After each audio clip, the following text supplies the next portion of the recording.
Je vous ai écouté, une fois de plus, sermonner la Russie au nom de la communauté internationale. Vous nous accusez de néocolonialisme, d'agression et de violation du droit international. Permettez-moi de répondre avec clarté. La Russie n'a jamais été une puissance coloniale au sens où l'a été la France.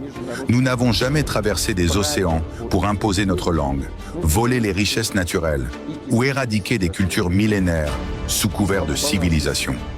L'Afrique, l'Asie, l'Amérique latine portent encore les cicatrices des siècles de domination française, britannique ou belge. Des cicatrices que ni les excuses tardives, ni les promesses creuses ne sauraient effacer. Vous avez colonisé des continents entiers, réduit des peuples en esclavage, détruit des civilisations entières. Ce fardeau historique ne peut être effacé d'un revers de main.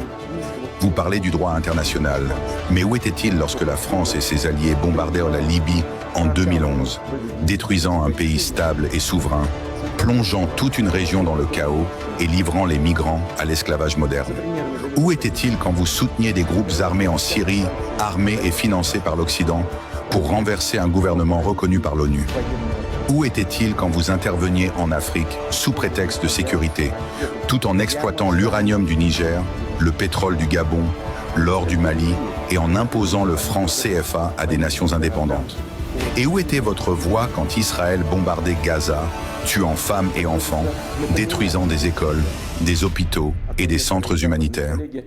Là, soudainement, la France ne parle plus de droit international. Le silence devient stratégique, complice. Monsieur le Président, vous accusez la Russie de mener une guerre d'empire contre l'Ukraine. Mais il s'agit d'une guerre défensive. Une guerre pour protéger nos frontières, nos populations russophones, notre culture et nos intérêts vitaux face à l'expansion continue de l'OTAN, bras armés de Washington.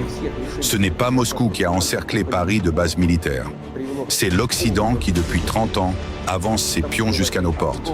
Vous avez promis de ne pas vous étendre vers l'Est. Vous avez menti. De la Pologne à la Roumanie, de la Finlande à la mer Noire, les missiles s'installent. Fallait-il attendre que le feu touche notre maison? Vous dites que la Russie déstabilise l'Afrique? Non, monsieur Macron. Ce sont les peuples africains eux-mêmes qui, lassés de l'ingérence, de l'humiliation et de l'exploitation française, choisissent de se tourner vers la Russie.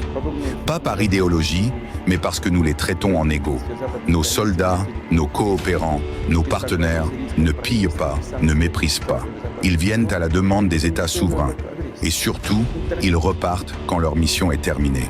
C'est cela, le respect de la souveraineté. Et vous, président français, osez parler d'empire, quand votre propre pays maintient encore des territoires sous domination outre-mer?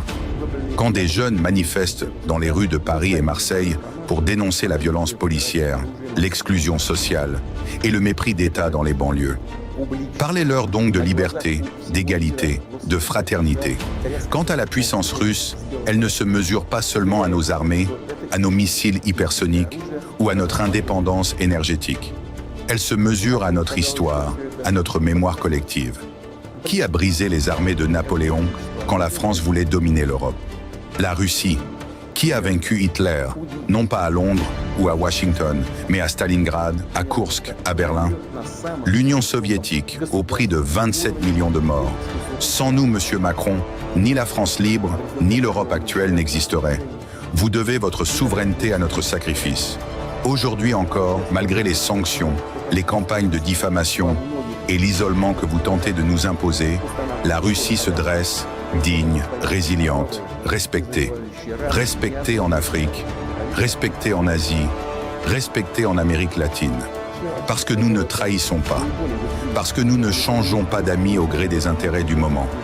Parce que nous défendons un monde multipolaire, libre et respectueux des souverainetés nationales.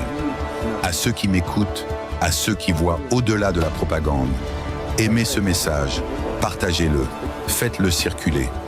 Car face à la guerre de l'information, chaque voix compte. La vérité ne peut triompher que si elle est portée par les peuples. Et les peuples, aujourd'hui, se réveillent. Vive la Russie, vive les peuples libres et vive la vérité.